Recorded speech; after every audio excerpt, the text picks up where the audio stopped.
Yo solo soy lector, viajero y escritor, que además prácticamente son tres sinónimos, porque viene a ser lo mismo. Un libro es un viaje, escribirlo es también un viaje, y la vida es un viaje, así que yo soy solo eso. De hecho, en mi epitafio solo quiero que figure Fernando Sánchez Dragó, escritor y viajero. Pero bueno, lo de Fernando es que era... Pues es una persona, no, dices, no te puedes enfadar con él, porque aunque te dijera lo contrario de lo que tú creías, te lo decía de tal manera que tú le respetabas su opinión. Sí. Y era un tipo libre, absolutamente. Libre. Libre, le daba lo mismo que le dijeran de una cosa o de otra. Yo creo que no era un niño eterno, era un adolescente eterno, que es un poco distinto, pero era como un adolescente eterno. A mí, además, seductor muchísimo. Nos unían los cines, el barrio. Él nació en Lope de Rueda, Gina Narváez, y yo en Narváez. Claro. O sea que fíjate si los cines, la gente que conocíamos, Pirulo, Pirulo también te une conmigo mucho. Claro. Ese es el segundo favor que no le hice y que me había pedido, y a ti también, Garci, y a ti también, Luis Alberto, porque los tres somos cowboys. Él quería venir a un cowboy de medianoche a defender ardorosamente Solo ante el peligro, porque era una de las películas que más le gustaban. Y a nosotros no nos gusta, a mí no me gusta especialmente Solo ante el peligro, no digo que me disguste, pero no me parece un peliculón. Y él decía, un día tengo que ir a porfiar con vosotros. Es verdad que lo dijo, sí. ¿Os acordáis? Además le gustaba una de Peckinpah. ¿Cuál de Peckinpah? ¿El Grupo Salvaje? No, la de Jason Robards. La música maravillosa. Sí, la de lo que trabaja Claudia Cardinale, la del oeste. No, esa. La que aparece un coche al final que se lleva por dentro. Le pilla a él. Sí, hombre, le pilla a él. Y tiene una música maravillosa. Y la balada de Cable Home. La balada de Cable Home. Era su película. Y sobre todo la música, cuando sonaba la balada de Cable Home. Ahora, una cosa, lo de que habéis comentado antes de lo de Moby Dick. No estaba Fernando. No era. Entonces te he equivocado. Porque no me acuerdo de ver a Fernando. No, pues tienes razón. En otra. Pues a lo mejor era la de Fred Zinnemann. La de Fred Zinnemann. Claro. Un hombre for all seasons. No, la de Robert Mitchum y Deborah Kerr. La de los pastores. La de los pastores en Australia. En Australia, era esa película. No me extraña que le gustara Solo ante el peligro, porque él era una persona que yo sí, eso lo habéis escuchado todos decir, ¿no? Que él siempre le gustaba estar en la oposición, estaba siempre en contra de todo y contra todos. Y la prueba es su trayectoria política, ¿no? Cuando era estudiante en la Complutense, fue detenido en el año 56 en las algaradas que provocaron la destitución de Ruiz Jiménez. Que estaba de ministro de Educación. Que era el ministro de Educación. Y de Arrese. Y de Arrese, sí. Fueron una de las primeras manifestaciones, digamos, visibles antifranquistas en aquella España de los 50. Luego evolucionó mucho políticamente y acabó sus días militando en Vox. Todos lo hemos visto en algún acto de Vox, ¿no? Sí, bueno, la última vez dormitando en la tribuna del público del Congreso de los Diputados mientras nos aburría Tamames con un discurso verdaderamente terrible, que él había impulsado porque ya nos lo contó. Yo la última vez que le entrevisté fue a propósito de eso, porque el que propuso el nombre de Tamames como candidato ya lo sabe todo el mundo, eso, ¿no? A la moción de censura fue el propio Fernando Sánchez Dragó. ¿Pero creéis que fue tan importante? Porque por la ideología en Fernando yo no la veo nada importante. No, yo tampoco. Bueno, él creía en las personas, en los amigos, eso es lo que él creía. No era nada sectario. Nada. Yo nunca le he visto enfadarse y yo le he metido muchas broncas en el mundo, ¿no? Porque, bueno, pues ya sabéis que era un poco excéntrico y a veces había que ponerle unos límites, pero yo tenía con él una relación entrañable, le tenía un gran aprecio. Y efectivamente, yo nunca le he visto un mal gesto, nunca le he visto responder mal a nadie. Yo creo que era un hombre esencialmente feliz.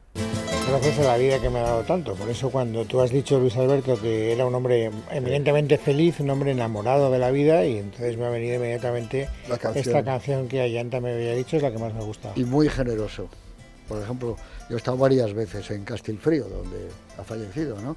En las dos casas que él tenía allí llenas de libros. Yo salvo a tu piso, no, Luis Alberto. Él tenía muchísimos más libros. Tenía 80 y tantos mil libros. Cerca de 100.000. Y donde dormías te tocaba a lo mejor la C. Y estaba ahí Además estaba perfectamente todo organizado, porque no eran dos casas, José, eran como 5. Sí, pero las dos grandes, una enfrente de otra. Sí, pero las bibliotecas las tenía... Sí, en todas partes. Había tomado el pueblo para la biblioteca. Era estupendo. Yo estaba allí con calor y con frío y con nieve, y era increíble lo bien que te acogía y lo a gusto que se estaba allí.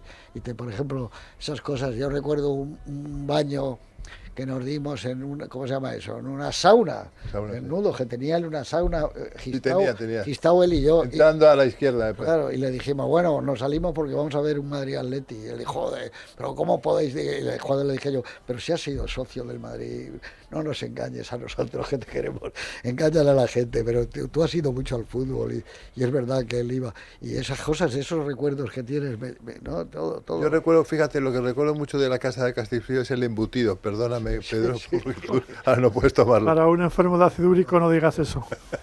Las partidas de mus allí, joder. Hablabas de lo que le había gustado el fútbol y de lo poco que le gustaba al final. Pero no era verdad, al final es que lo hacía un poco. Bueno, pero por ejemplo, cuando presentó el telediario de Telemadrid, no daba jamás noticias de fútbol. Bueno, pero yo creo que eso era premeditado. Nosotros hemos tenido la oportunidad todos de compartir muchos momentos con él, muchos momentos radiofónicos también en las tertulias que hemos tenido en sucesivas temporadas. Del fútbol hemos hablado muchas veces y, por ejemplo, para que os vaya sonando, él decía cosas como esta. Empiezan a aparecer nubes de fotógrafos, entonces yo le doy con el codo a Marta Robles, que lo había saludado muy afectuosa, y le digo por Robaginis de tal manera que no me escuchen. Esta persona parece famosa, ¿no? ¿Quién es? Sergio Ramos. Y entonces yo rematé la faena diciéndole, ¿y quién es Sergio Ramos? Me sucedió lo mismo en el palco de Canal Plus, allí en Las Ventas, ¿no? Que me invitaron, y había detrás de mí pues otra persona, al parecer celebérrima, y era un futbolista Michel o algo así. Michel, era Michel. Sí, Michel. Sí, pero el mejor patinazo de los 3 patinazos futboleros, fuimos un día a hacer el programa desde el auditorio de Pozuelo. Y a la entrada del auditorio había una persona que por lo visto iba a intervenir como entrevistada. Pregunté, ¿quién es? Me dijeron, Iker. Y entonces yo lo felicité por el programa de televisión, lo confundí con Iker Jiménez. O sea que le pudo gustar el fútbol, pero ya estaba muy desconectado y no conocía ninguna de las historias del fútbol. Oye, lo que era un escritor extraordinario. Él tiene uno de los grandes libros de mi generación, por ejemplo, hay uno de Sabater, La infancia recuperada. A mí me encanta. Pero Gárgoles y Abilis es un libro de nuestra generación. Yo quiero hablar de ese libro porque lo he releído hace 3 o 4 meses entero. Ese es un libro que de algún modo tiene la misma importancia que tuvieron los heterodoxos de don Marcelino Méndez Pelayo, solo que puestos al día y en un momento. Ahora él hace ahí, yo hice una serie en ABC que acabó en junio, titulada España Mágica. Sí. Entonces él fue el que bebió en las fuentes de la España Mágica las raíces tartesias, fenicias, las raíces celtas, las raíces griegas, por supuesto, y romanas, y las raíces templarias. Entonces él mezcla ahí la historia con los mitos, con el imaginario colectivo, y lo hace muy bien. Es un libro que debe tener cerca de 1000 páginas, fue editado a finales de los años 70, fue un gran éxito editorial. Yo creo que se vendieron... 78, yo creo. Sí, yo creo que sí, se vendieron cientos 4 de volúmenes, editorial Hiperión. Se vendieron, Sí, exacto. Yo tengo la Bueno, primera de hecho, edición. por ejemplo, Jesús Munarri, que es el propietario de Hiperión, hay un antes y un después en su historia editorial de Gárgoles y Avidis, que por cierto es Avis, no Avidis. Siempre lo discutía yo con Fernando. ¿Por qué has puesto en genitivo al pobre Avis? El libro se llama Gárgoles y Avidis. Y Avidis es el genitivo de Avis. Era su título, Una historia de la España mágica, algo así. Sí. Era el libro. No, el subtítulo era la España mágica. No, algo de eso. Algo de eso. Pedro, Algo de eso. Yo le pedí que yo no había leído Gárgoles y Avidis, la verdad, las cosas como son, y hace ya varios años le dije, Fernando, este es un pecado que a lo mejor no me vas a poder perdonar. No te preocupes, yo te traeré inmediatamente una edición que tengo por casa. Y me trajo uno que en vez de en 4 volúmenes eran 2, con una letra tan pequeña que leerlo era como una especie de tortura. Luego lo hizo en un volumen. Lo hizo en uno, pero hubo una edición que yo la tengo de 2 volúmenes, tapas rojas de Argos Vergara. Luego, ahora, hace como 3 o 4 años, se publicó en un tomo de unas 1000 páginas, quizá Planetas. Y luego, yo tengo los 4. Como él tenía sentido del humor, dejadme que le tome el pelo, que seguro que sonreirá, porque Luis Alberto y yo, aquí presentes, creemos en que la vida no desaparece cuando te mueres, sino que vamos a otra mejor. Pedro y García no tienen tan claro todavía, pero otra distinta, no sé si probablemente mejor, siempre mejor. Bueno, el caso es que por lo tanto yo estoy convencido de que se sonreirá. Él decía que como Garci era una persona analógica y que no tenía nada que ver con los grandes inventos de las nuevas tecnologías, y además, en fin, se jactaba en dejarlo definitivamente claro. Anda que no hay gente que critica punzón de el la bolígrafo tablilla. o el Hombre, por Dios. pero ¿qué pasa? frente O la a diligencia. pluma estilográfica. Pero no seas Por supuesto que sí. antiguo, hombre, por Anda, Dios. todo lo que Pero se si hace eso- a manos... Vamos, por ahí no paso. Yo me desespera. Yo estoy hercúleamente en una hazaña, en una empresa homérica contra Internet. Contra Internet, en un empeño homérico, decía el tío. Es Pero más, tenía teléfono móvil. esa es la gran Amiga, contradicción. yo Y le de repente, llamaba. él decía, Sonaba mucho el no teléfono móvil. tengo teléfono móvil, no tengo teléfono móvil, y entonces de repente estábamos en medio de una tertulia, y pasaba esto. Tenemos a un contertulio hablando por teléfono. A un contertulio hablando por teléfono. ¿Con quién hablabas, Fernando? No, con uno de Mapfre Seguros. ¿Y qué pasa? Que ya Que no sé qué de la factura del parto de mi hijo, no sé qué diablos, quería hablar con Naoko. Pero Yo le digo, pero yo no sé, el teléfono de Naoko está metido en el móvil, pero yo no sé mirar un teléfono y casi nadie de los presentes, Nadie, supongo. no, Cuando yo ni estás lo hablando. tengo. Esto es hace 11 años, porque el niño tiene 11. Ahora hace muy poco, nada, un par de meses están haciendo un documental carísimo sobre Samuel Bronston. Y entonces le han hecho una entrevista a Fernando y otra a mí, porque fíjate qué curioso. Yo estaba en Nueva York y me llamaron de parte de Samuel Bronston, una secretaria, y yo fui a verle en el Mid Manhattan, no estaba, entro allí, nada, me reciben enseguida y veo sobre la mesa un guión de Fernando Sánchez Dragó, Isabel la Católica, Isabel de España creo que se llamaba.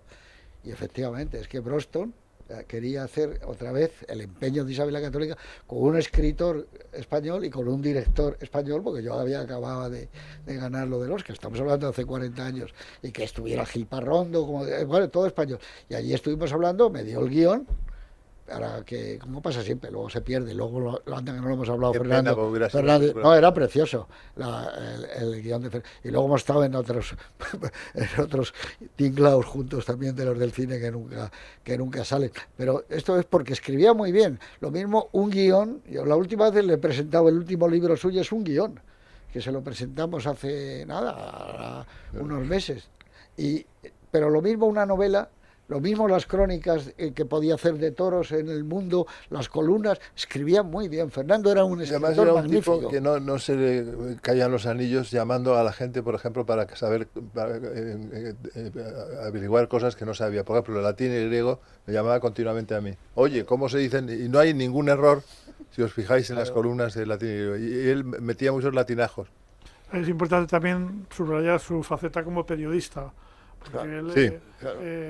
trabajó durante toda su vida para los periódicos. Yo trabajé con él muchos años en El Mundo, claro, de ahí vino mi conocimiento, pero él había presentado programas en Televisión Española, en Telemadrid, siempre como divulgador cultural. Y había dirigido, yo creo que incluso un suplemento cultural en Diario Sí, 16, ¿no? sí, yo creo que sí. A mí me suena que dirigió varios suplementos culturales. Él era una persona Bueno, y con mucha iniciativa en el aspecto de los libros en televisión, los y programas que hizo. autor de 40 libros. Joder. Y yo recuerdo en El Mundo haberle encargado grandes reportajes cuando iba de viaje, cuando iba a Japón o iba Sí, es verdad. a Asia, pues siempre volvía con grandes reportajes.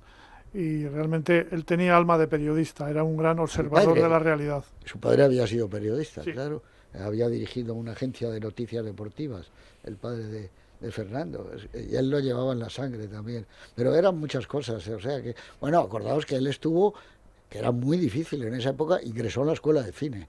Él era muy amigo de Horacio Valcárcel, con el que yo escribí tantos años. No Era me muy acordaba yo amigo. de la historia de- Claro, estudió primero, aprobó entera, segunda aprobó entera y luego lo dejó porque le gustaba más el mundo literario, pero era un fanático del cine y hubiera sido un magnífico director de cine, Fernando. Creo que sí. Con lo difícil que era entrar en esa época. Es decir, que hay muchos Fernandos. En un amigo, el que te llama, como te llamaba a ti, para la cosa de los Eleusis, esos eleusianos, Sí, o a mí me llamaba para estuvimos Lejorial, allí juntos. para dar charlas, por el Café Gijón las últimas veces. Teníamos encuentros eleusinos en distintos lugares de España y de Europa, ¿no? Está muy bien lo que has dicho. Yo he escrito una columna y la he enviado ya al periódico y resalto mucho esa idea de que vivió muchas vidas en una, de que fue muchos hombres en uno, porque era un hombre muy poliédrico. Muy Y poliédrico. realmente, oye, pues la muerte que ha tenido ha sido para mí una muerte muy buena, lo comentaba antes con Luis, ha muerto cuando estaba leyendo o escribiendo esta mañana. Se ha encontrado mal y ha sido exacto, muy rápido. Ha sido pero una muerte según rápida. ha sido una cosa rapidísima. Y bueno, pues ha tenido una vida muy intensa, ha sacado todo el jugo a la vida. Con éxito. Y con éxito, y con mucho éxito, ha sido... Acaba de sacar el premio Castilla y León. Sí, yo creo que fue el Premio Nacional de Literatura. Sí, ¿no? fue Premio Nacional de Literatura. Lo fue, de lo fue. ensayo. De ensayo lo fue. Gárgoris. Y todo, ¿no? Y él participaba en cualquier cosa del mundo literario, en encuentros, pero sobre todo yo creo que lo que hizo en la 2 de televisión y luego en Madrid, el mundo de los libros, la de libros, cómo creó una afición enorme. ¿Cómo se leía los libros? ¿Os acordáis cómo tenía anotados Marcadas. todos los Lo papelitos? tenía todo marcado con papelitos anotados. de colores. De colores. Pues es un señor que tiene 100.000 libros en su casa, imagínate. Lo que demostraba que se los leía. Sí, no, él sí, eso era verdad. Yo lo conocí hace muchos años, fíjate, en la cadena COPE, precisamente cuando se me ocurrió tener una sección de libros, y entonces le propuse a Fernando que viniera. Estoy hablando, yo qué sé, del año 85, yo qué sé, por ahí andamos, o sea que han pasado 30 años. Y siempre que venía con un libro leído porque tenía todos esos colorines y él sabía las citas que quería desarrollar y tal. O sea que, y esto tiene un mérito bárbaro, porque anda que no hemos hablado, yo el primero, de libros que has leído la solapa y 3 o 4. Que el francés aquel de Apostrophe, que no me acuerdo cómo se llama. Bernard Pivot. Que era buenísimo, Pivot. Sí. Pues este todavía mejor. Estoy de acuerdo. Era un hombre de una cultura enciclopédica. Efectivamente, por ejemplo, tenía grandes conocimientos como tú, no tanto como tú, pero había leído a los clásicos, romanos, griegos. No, pero sí, cuando no sabía algo lo preguntaba, que era lo bueno. Él sabía de todo. Bueno, le pasa un poco a don Pedro García Cortango. Sí, también. Eso ya me gustaría a mí. No, hombre, sin ninguna duda, ¿no? O sea, decir que más que leerte. Para mí uno de los... Pedro va más hacia un mundo de filosofía. Que Fernando lo tenía un poco de lado. Pedro, tú le lees, también hay un mundo del pensamiento y un mundo del paso del tiempo. Pero en el Fernando también a Fernando le daba igual, no él no pensaba en eso. Pero Fernando ha dejado una obra incomparable. Tremendo. Ha escrito de todo, ha escrito desde la vida de su gato, Soseki, o como se llamara, hasta la historia de la España mágica, pasando por relatos de ficción, por ensayos, ha escrito sobre política, o sea, ha sido un hombre realmente completo. Él decía una cosa que quiero saber vuestra opinión. Yo siempre, él se enfadaba entre comillas. He dicho antes y es verdad que nunca nos enfadamos. Yo nunca me he enfadado con Fernando, que yo sepa. Yo hubo una botella que un día voló. Ahora sí, pero eso era en broma. Ahora verás, yo tampoco, ese momento. Pero sí que es verdad que porfiábamos. Entonces, una de las cosas que yo le digo a Fernando Menos Lobos es cuando él decía que él escribía porque tenía una pulsión que no podía controlar. Por lo tanto, él era un... Digo, pero vamos a ver, Fernando, supongo que te alegrarás cuando te lleguen los derechos de autor. Dice, me la traen al fresco los derechos de autor. Y no sé cuántos de algo tengo que vivir, no tengo ni idea de cuántos han ido. Yo escribo porque tengo que escribir. Y a mí esto siempre me ha costado mucho entender, porque desde luego yo no me puedo sentir identificado en ese modelo. Yo escribo porque me latigan, y si no me latigaran no escribiría una puñetera palabra. Y sin embargo él lo hacía por auténtica devoción. Y hay un libro, de los últimos que él escribió, que nos confesó a todos en una tertulia públicamente que estuvo a punto de costarle el suicidio, que fue el libro de Luis Roldán, si os acordáis, cuando Luis Roldán le llama y tiene sus conversaciones con él. Es un libro magnífico. Y pues y él le dice, no, o sea, es que al final de verdad que me planteé suicidarme. Imagínate un escritor que llega a ese punto tan tremendo. Literatura verité era un poco eso, ¿no? Que igual que el cine verité, lo de no suicidarte no, pero te he visto un poco desesperado con un libro que tenías que entregar. Sí, bueno, no, por supuesto. Estando en Nueva York, no estaba en Nueva York, se tenía que ir al hotel y escribía en el hotel y nosotros estábamos pasando, y él una biografía, ¿verdad?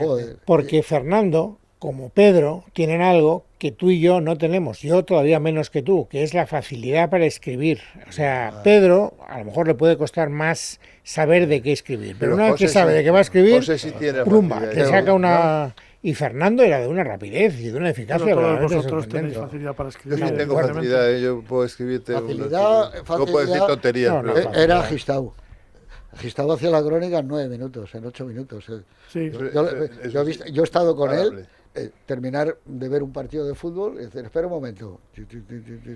A Gistau le costaba la idea, pero cuando tenía una idea... La sintaxis para él era... Pero sin volver atrás, sin volver a poner un anuncio, una coma, ¿no? Clavado. Del lenguaje, sí. Ahora que citas a David, me acuerdo perfectamente de la crónica que me hizo David de un viaje a Castilfrío, a casa de Fernando, donde estaba Garci, que él podrá acreditar. El día del el día de las galletas. Ah, bueno, el día de las galletas. Era muy generoso, nos daba también sus pero aquí en este mismo drogadicción. estudio se han tomado galletas.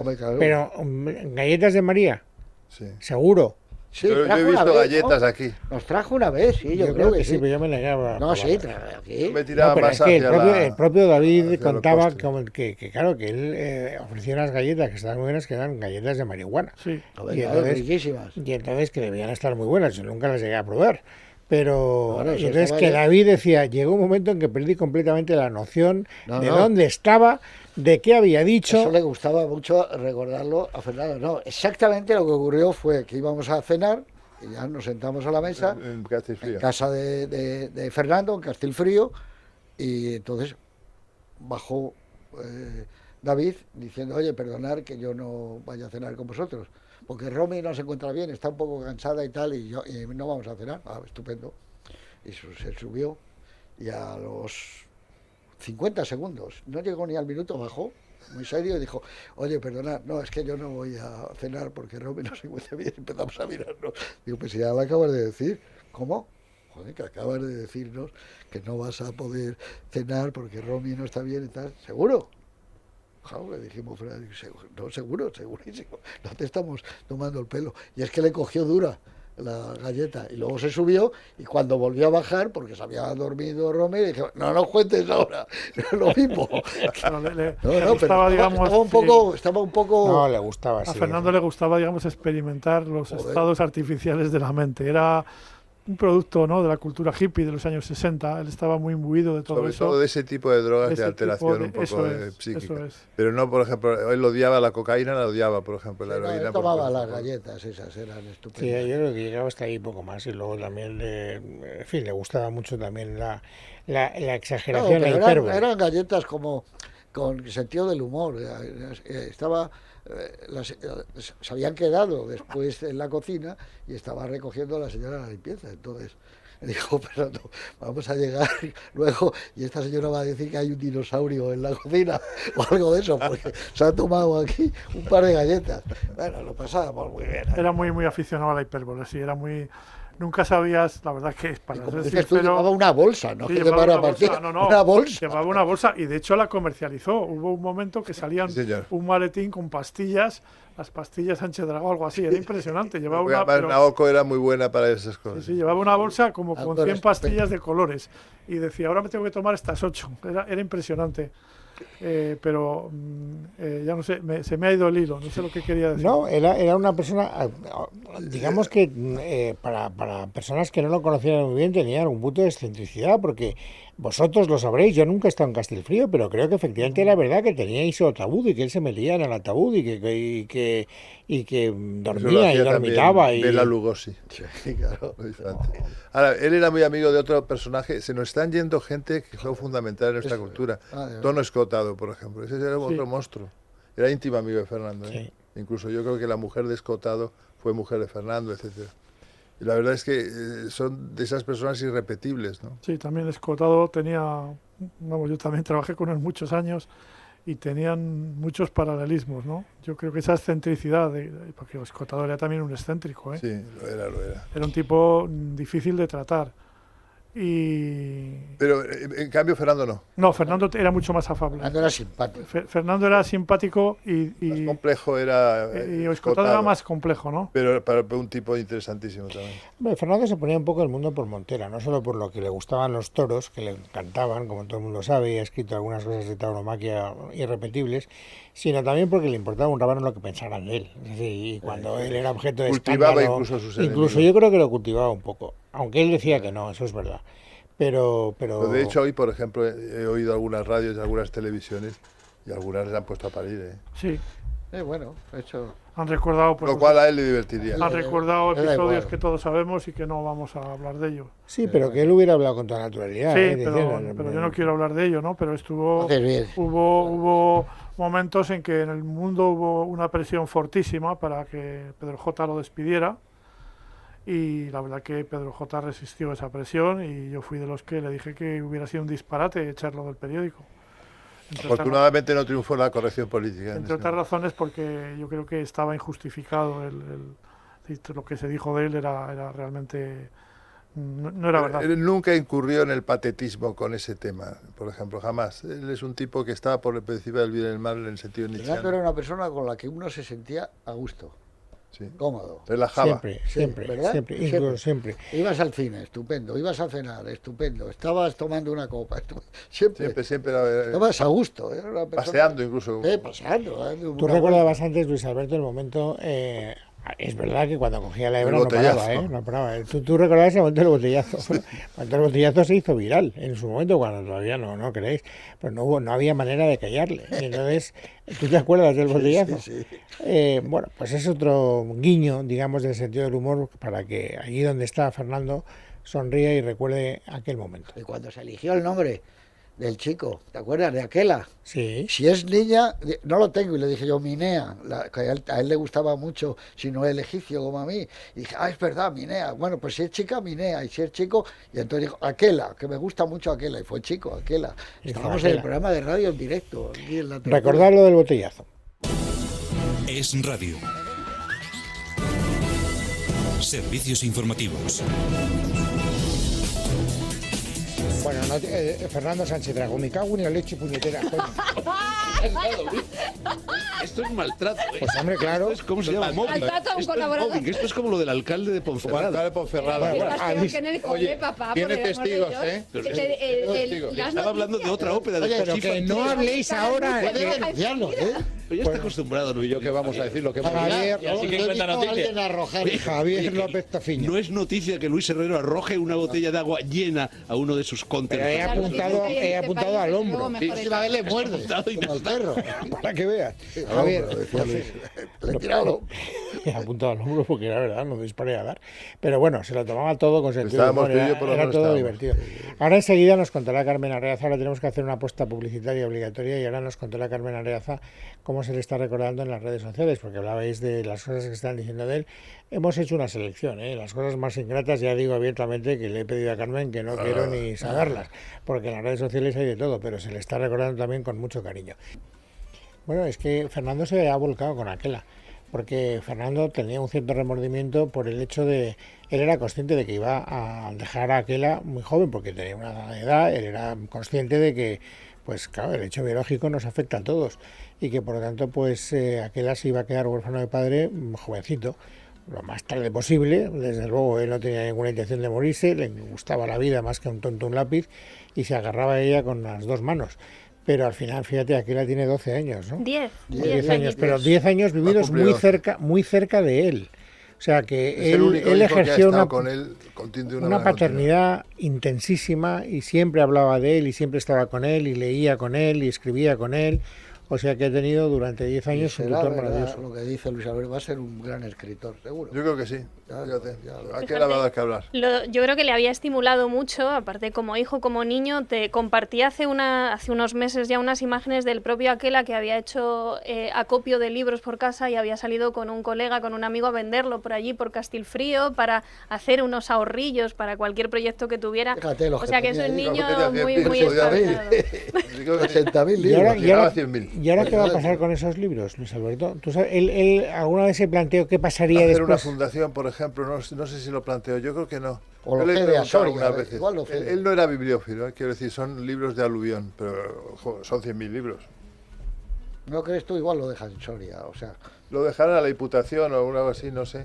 Eso es que no sé exactamente quién es el interlocutor ahora, si hizo el testamento Fernando o no. En Soria también vivía Julián Marías, mucho tiempo, ¿no? Sí. Claro. Tenía... Los recuerdos de los Marías hijos eran muy Claro. de sorianos también. Pero no sabemos, es que eso no tenemos ni idea. la verdad es que los libros ahora mismo se consumen tan poco que solo sirven para llenar estanterías. O sea, los libros ahora mismo...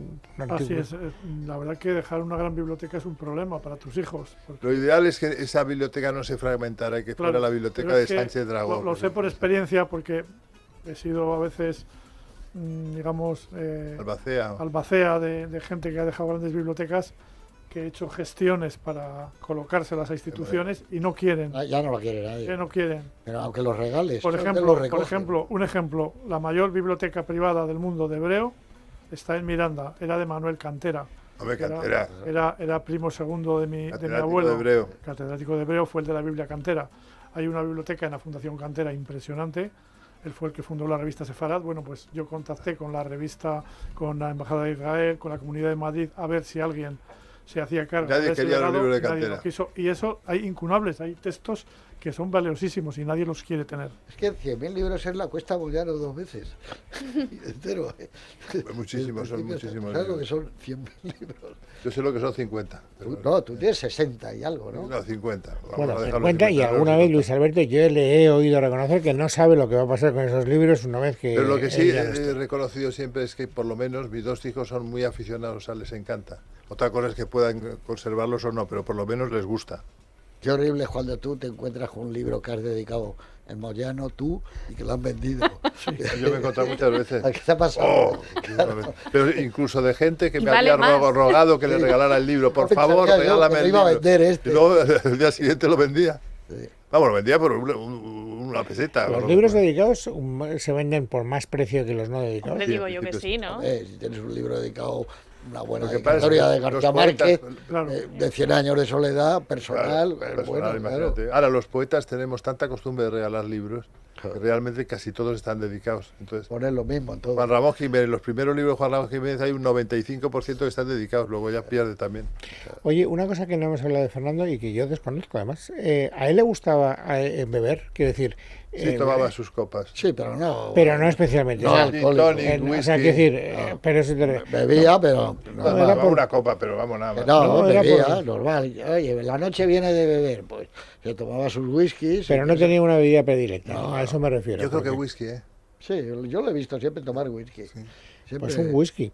Que yo siempre recordaré que cuando se murió Alfredo Landa, García me llamó también una sensación de orfandad que a mí me recuerda un poco esta, ¿no? Es decir, gente que ha sido importante en tu vida. Y yo no puedo decir que haya sido de los amigos más íntimos de Fernando. He compartido con él muchísimas horas, hemos trabajado juntos muchísimos años, pero no puedo decir que yo forme parte de su intimidad. Y sin embargo, y de Alfredo puedo decir lo mismo. García sí que fue un amigo íntimo, pero se va y de repente te deja un vacío verdaderamente terrible. Y yo recuerdo con mucho cariño, y por eso ahora me gustaría repetir, aunque fuera metafóricamente, esa ceremonia, que me llamó García a su casa diciendo vamos a tomarnos un dry martini a la salud de Alfredo. Entonces tú también. Fuimos y nos y me lo tomé. Nos tomamos el dry martini como Dios manda.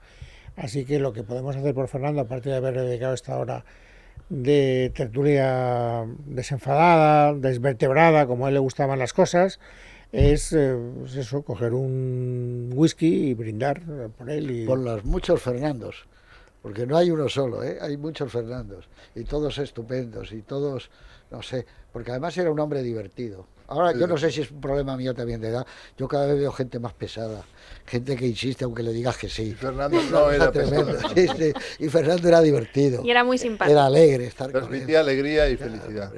Sí, decía Samuel Johnson que lo importante no es cómo se muere, sino cómo se vive. Yo creo que Fernando ha sabido siempre vivir. Yo, que no soy un sabio, te digo que uno se muere como ha vivido. Y yo creo que él ha muerto como ha vivido. Con rapidez, con intensidad y sin... Yo voy a buscar un soneto que le dediqué precisamente hace años, que no sé dónde lo tengo, para leerlo en Cabo Es. Me parece muy bien. Bueno, de verdad que ha sido un auténtico placer estar con vosotros. Sé que os ha costado, personalmente yo os lo agradezco a Pedro, a Luis Alberto y a José Luis, que me hayáis ayudado a recordar. Pero nos ha venido muy bien también psicológicamente. Sí. Es como el hablar te produce una sensación de alivio, de catarsis. De mejora. Hasta siempre, Fernando. Nos vamos a las noticias. Hasta siempre. Y creo que Fernando, que era pues una especie de cowboy emérito. No, él nos llamaba convoys, ¿te acuerdas? Los convoys, los convoys, decía. Y que le decía yo viniendo a Luis Alberto que no he leído a nadie que haya dicho, y es verdad, que cada vez se parecía más. Y recordarle ahora, su mirada y su cara a John Huston. Era igual que John Huston, al final. Es verdad. Las fotos, es John La Huston. sonrisa, por ejemplo. Sí, es John Huston. Y esa mirada medio entrecerrada, un poco burlona, lejana, ¿no? y es tipo John Huston. Hay fotos. Bueno, estuvo en Le habría encantado la comparación a Fernando. Estuvo con nosotros más de una vez, Sí. no muchas. Ya recordaba el otro día, se lo dije a García, que él tenía una asignatura pendiente con este programa, que era venir a defender en solitario precisamente Solo ante el peligro, porque es una película que le gustaba muchísimo, y alguna vez cuando ha salido a relucir, ninguno de nosotros la considera un peliculón. No, que consideramos que había otros westerns, pues eso, más cercanos para nosotros, y eso pero para él era esa. sacrílego. Y entonces dijo, voy a batirme yo solo como si fuera... Sí. También le gustaba mucho a David Gistavo. La lista de las siempre a 15 ponía Solo ante el peligro. No, es una película que le gusta mucho a mucha gente, ¿no? Al embajador Bugallo, que ya me persigue con esto. Ahora vamos a ver qué dicen en tu programa. Te quedas solo ante el peligro cuando Bugallo te llama. Sí, seguro que nos está escuchando, ¿no? Sí, un abrazo muy fuerte. Un abrazo. Lo vamos a poner desde Pekín. Desde Pekín. 15 días o así. ¿Vais a poner Solo ante el peligro? Sí, sí. Yo estoy allí solo ante el peligro. Y voy a poner una que, aunque tú tienes tanto trabajo, pero te lo digo con tiempo, con un mes y pico, que creo que deberías venir, que es Rocky, ¿no? ¿No te Hombre, gusta? a mí Rocky me entusiasma. Rocky le gusta Deberías mucho. venir Rocky es a más. presentar y a charlar de Rocky. Me has obligado a escribir sobre Rocky, y Rocky, para mí Rocky es un peliculón. Pero tú decías el otro día que la película que más le gustaba a Fernando Sánchez de Aragó era la de... La leyenda de Cable Horn, puede ser. Cable Horn. Y la música de Sam Cable Horn. Peckinpah. La música la música que no la encontramos el otro día cuando hicimos la de la chica, que ya es tan maravillosa la música. Stella Stevens. Stella Stevens la cantaba, y se baña en la Cuba, ¿te acuerdas? Parece que el compositor, ya no sé las canciones de quién en este momento, el compositor yo creo que era Jerry Goldsmith, si no recuerdo mal, y Peckinpah comentó siempre que era un tipo estupendo, pero muy anticuado. Se conoce que es que no entraba en el desmadre del mundo de Sam Peckinpah, de la balada de Cable Horn, y la música era esa. Era muy bonita, pues era una película no tan frenética como las habituales de... Rara, una película rara. Nostálgica. Es más una comedia casi, ¿no? Sí, tiene cosas de comedia. Un western raro, ¿no? Sí. Un western... Final con coches al final, entre claro. picaresco y... No el protagonista de la barba, ¿quién era el actor? Muy Peckinpah. Jason Robards. Jason Robards Jr. Bueno, es un tipo al que echaremos mucho de menos. Mucho, y además yo me tenía muy presente a Llanta también, que... Y a Llanta. A Llanta, que lo está pasando regular porque estaban muy unidos, como todo el mundo sabe. Consiguió una cosa sorprendente. Esto como lo decíamos en vida, se puede decir ahora y no suena mal. Pero una de las misteriosas habilidades que tenía Fernando era que conseguía que todas las mujeres sucesivas con las que había estado se llevaran bien entre ellas. Y no había grandes piques. Y por lo visto he leído que uno de sus deseos era que en el entierro estuvieran todas, y lo consiguió. Y bueno, pues chico, esto sí que es un logro verdaderamente sorprendente. La que estaba verdaderamente destruida era Emma. Sí. Su actual pareja. Yo hubiera ido, porque lo hablamos Pedro Cuartango y yo para ir, pero acabé a las 5:30, el entierro era a las 6, estábamos en Madrid. No se podía realmente. No se podía llegar. O ibas al homenaje a García, o ibas... Donde he estado tantas veces yo en la casa de Fernando. Mi mujer fue la que fue a Castelfrío, pero me gustaba que alguien fuera... Hizo una buena crónica del entierro a Jorge Bustos en El Mundo. La leí yo, muy buena. Cosas estupendas escribió. Luego el niño era absolutamente maravilloso, como estaba en el ataúd del padre, pegado al ataúd diciendo te quiero, una cosa... Bueno, otra cosa sorprendente no fue tan como me habían contado a mí, porque según en un reportaje salió la enfermera que la llamaron, a una enfermera la llamaron para ver si podía pasar algo, y ella dijo que cuando llegó ya lo vio muy mal y que le puso más cómodo la cabeza. Y él y ella se agarraron de la mano, y que Fernando le dijo, me muero, y se murió. Emma, sí, eso me ha contado también. O sea, que sí supo que es verídico. Le dijo. Él supo que se moría, sí. Y la señora esta lo dijo. Yo le cogí, él se aferró a mi mano, le puse la cabeza que estuviera en mejor posición en la butaca y él me dijo, me muero. Pero, por ejemplo, yo recuerdo a mi madre que murió en mis brazos también, estaba yo solo con ella, dijo, ahora ya no me duele nada, es cuando me muero. Quiero decir que puede ser habitual lo de saberlo de memoria y verbalizarlo. O algo que ocurre dentro de uno que sabes que es el final, ¿no? Esas cosas que sientes, ¿no? De todas maneras, también me sorprendió mucho, y esto recuerda mucho la película, una de las películas que a mí más me gustan de García, como sabéis, que fue El funeral católico. Es decir, en Historia de un beso, el escritor Blas de Otamendi pues era una persona que no era creyente, pero Agustín González, que hace de sacerdote en la película, como sabéis, dice, bueno, daño no le va a hacer. Él probablemente, pero esto pues daño no le hace, y entonces consigue hacerle una... Y Fernando, por lo visto, tenía apalabrado el funeral en una iglesia católica, con el rito católico. Pues tenía todo muy... Él que había pasado por todo, había estudiado todas las religiones, el Tíbet, no sé qué, todo. El Chin, el Yang, de eso que él hablaba siempre, que lo tenía consigo, todo. Pero las vidas mágicas, esas suyas, de Gárgoles y Avidis, ¿no? Sí, él, aparte de un personaje, él era un ser humano entrañable, de las personas más libres que he conocido yo, más generosas a la hora de llamarte para cualquier cosa, de escucharte, de escuchar argumentos, de debatir contigo. Me parecía que era, encantado. Si hay un ejemplo de anarquista liberal, él decía que era un anarquista liberal por las dos cosas. Llamarle ¿no? facha, como lo han llamado, es uno de los mayores errores de que se puede dar a una persona. Era todo menos eso. Es una Fernando era libre, escuchaba todas las opiniones, discurría contigo. En el mejor sentido no, de la pero expresión. Decirle eso, ¿no? Era un hombre que... Siempre te escuchaba, por mucho que hubiera divergencia, luego razonabas, etcétera. De las personas que yo podría poner en la primera lista, las personas que escuchan, pero que están escuchando de verdad, ¿no? Y que no perdía nunca los papeles. Nunca, y no te enfadaba, es imposible. No se enfadaba con nadie. De una generosidad no tenía ira nunca, le he visto yo, de enfados de esos. Era un sabio feliz. No, pero sobre fíjate, todo... tiene algo que siempre yo he relacionado con una bondad innata en las personas, ¿no? Y es que siguen manteniendo una parte de niño.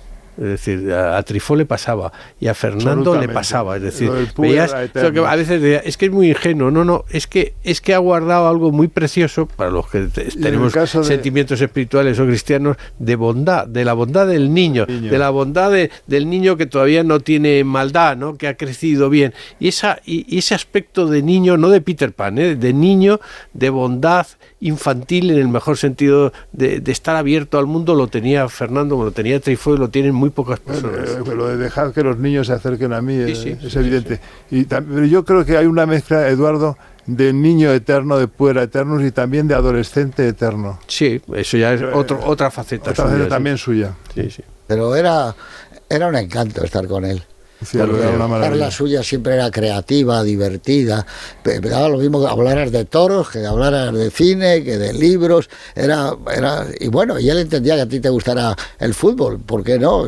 Por la novela negra que a él no le gustaba, por ejemplo, o el cómic que no le interesaba. ¿Te acuerdas? ¿Alguna vez nos ha llevado al callejón cuando hacía eso? Sí, hemos estado allí en las ventas, y después en una charleta allí en la carpa esa que yo recuerdo que en una ocasión que me llevó al programa el de los libros de la 2, etcétera, y me dijo, oye, dime un libro, y le dije Tiempo de costuras, y me dijo, ¿pero qué libro es ese?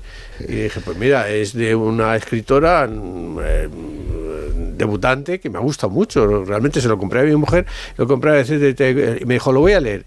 Y como era el lector voraz, a las 24 horas me llamó y me dijo, oye, es extraordinario. Escribió una columna sobre ese libro. Sí, dice, es extraordinario. Y siempre lo decía, y la llevó, y María Dueñas, no mentira, la trató maravillosamente, pero le dice y otro día, bueno, sí, este libro que me has dicho, le expliqué y me dijo, oye, me interesa, lo voy a leer. Y a las 24 horas me llamó y ya me hizo una disección del libro, luego como siempre llevaba los libros con los post-it, de haberlo leído, y los leí allí, etcétera. De colores, el Tecnicolor, los libros, todos los apuntes. Me dejó, pero ¿cómo curraba el tío? Con eso a mí me llamó la atención siempre su extraordinaria generosidad de mirada, de libertad, de escuchar a unos, a otros, etcétera. Nunca le he oído nada de rencor en absoluto, nada. ¿no? Y luego hay otra cosa muy importante de él también. En un panegírico a un caudillo vikingo muerto, el que tenía que redactar el elogio, decirlo, porque evidentemente no era cuestión de escribirlo, dijo: ni un solo día lo vi triste. Yo creo que Fernando, salvo cuando muere Soseki, yo no lo he visto nunca triste. El gato, ¿te acuerdas? No, yo que siempre insisto mucho, pero que nadie sabe la faceta suya de cineasta. Que es que pudo ser director de cine, que es que ingresó en la escuela de cine en una época que era imposible, eran solo los elegidos en la época aquella, y aprobó primero, y aprobó segundo, y dejó esto para dedicarse a la literatura. Hubiera sido un cineasta, era compañero de mi inolvidable... ¿Hizo guiones contigo? No, juntos no, oímos la posibilidad. Yo iba a haber hecho el guión suyo de Isabel la Católica, que le encargó Bronston y que luego no se pudo hacer, porque la idea de Bronston... Yo creo que le tenían que haber echado una mano mejor, porque era hacerla ya española, la película entera.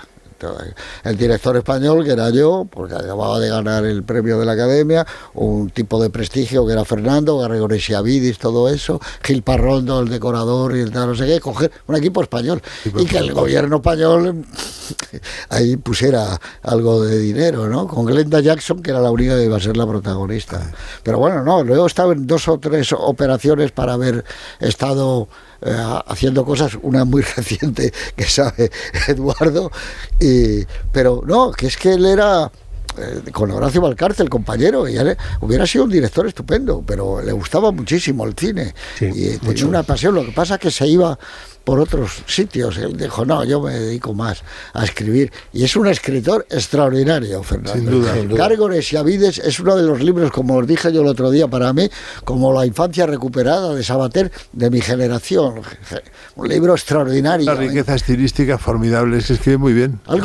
Tiene algo que ver con Menéndez Pelayo ese libro, con Marcelino Menéndez. Claro, la parte de los heterodoxos. Claro, ¿verdad? Es mucho, pero don Marcelino escribía peor que Fernando. Fíjate lo que te digo. Yo soy un admirador confeso de don Marcelino. Yo recuerdo que fue un suceso, yo no pude entrar, fui con un amigo, no pude entrar, la presentación del libro en el Ateneo. Un amigo mío me dijo: oye, no sé qué y tal y cual. Había 8 personas, me parece que eran los más importantes de la época. Sí, de la estaba época. Julián Marías, por ejemplo. Damas Alonso estaba, etcétera. Julio Caro Baroja. No pudimos entrar. Estaría Tamames. Solo sé, eran los más... auditorio, no en el escenario. Los Ortegas de la época. Julio Caro Baroja. Don Eduardo, Agustín García Calvo, creo que estaba. Por no interrumpir este merecidísimo recuerdo a Fernando, no te he dado tiempo de abrir el cofre del pirata. Bueno, lo dejamos entonces para adelante porque estamos ya con el tiempo justo. Aunque si hay alguien que merece el título del cofre del pirata es Fernando Sánchez Dragó. Que era un pirata. Todo esto se hablará que era un pirata en mi poema, porque es curioso que hemos coincidido en anarquista y en pirata. Están en los 2 poemas que os voy a leer, uno muy cortito de mi mujer y otro mío, está el pirata. Bueno, Bardo, pues ya tienes... Bueno, con motivo del fallecimiento de Fernando, queridísima Conchita, me vas a permitir que hoy compartamos esta dedicatoria, o que tú de alguna manera, tú que eres la gran dedicataria de todos mis versos, seas la que se lo dediques a la memoria de Fernando. Con motivo de la muerte de Fernando, al que llamábamos muchos Dragut, porque Dragut fue un famoso pirata berberisco, yo creo que era un griego que luego, digamos, se convirtió al Islam. Sí, y entonces siempre él se decía, el propio Fernando, que descendía de Dragut, ¿no? Entonces le ha dedicado un haiku a mi mujer, Alicia Mariño, que dice así, escrito ayer: velas al viento, Dragut, mi gran pirata, surca la luz. Y yo he encontrado un soneto escrito el 29 de marzo de 2008 que venía pintiparado para las situaciones, que se llama El viaje, y que no lo he publicado, está inédito. No, se publicó en la revista Turia de Teruel. Pero no el libro. Pero no el libro, no. El viaje. Dragó, te haces el amo de la pista por donde vas, pirata y caballero. Tienes el corazón aventurero y un alma roja y negra de anarquista. Me apunto a ti, Dragó, ponme en turista, da salida a mi afán filibustero, déjame compartir atlas y acero contigo, camarada pilarista. Viajemos juntos a las ensenadas umbrías y serenas del ocaso, provistos de pistola, loro y sable, y que nos acompañen las 2 hadas que colman de alegría nuestro vaso en este último viaje interminable. El último verso parece que anuncia incluso... Qué bonito, claro, precioso. Este último viaje. Precioso. Pero yo creo que está Dragó entero. Vosotros mismos lo habéis dicho de pirata. Oye, pero él lo conocía. Sí. Bien. No, él lo tenía. Bueno, yo con Dragó no puedo decir más que las palabras más bonitas que se han dicho en mis versos las ha escrito Dragó. Es impresionante. Bueno, pues nunca olvidaremos a Dragó, siempre estará con nosotros. Siempre. Gracias, don Luis Alberto, don Dios Eduardo, le guarde, don don José Luis Luis. García y queridos oyentes, hasta la semana que viene.